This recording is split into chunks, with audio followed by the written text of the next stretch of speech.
అల్లూరు జిల్లా చింతపల్లి మండలం వెదురుపల్లి చిట్టంగరువు గ్రామాలకు రోడ్డు సదుపాయం కల్పించాలని గ్రామస్తులు ఆందోళనకు దిగారు. గ్రామాలకు 5 కిలోమీటర్ల మేరకు తార్ రోడ్డు మంజూరు చేయాలని ఆదివాసీ గిరిజన సంఘం మండల ప్రధాన కార్యదర్శి చిరంజీవి డిమాండ్ చేశారు. రోడ్డు లేక గ్రామస్తులు తీవ్ర ఇబ్బందులు పడుతున్నారని ఆవేదన వ్యక్తం చేశారు.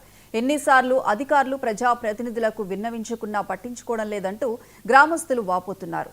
ఇప్పటికైనా తార్ రోడ్డు మంజూరు చేసి పనులు ప్రారంభించాలని విజ్ఞప్తి చేస్తున్నారు.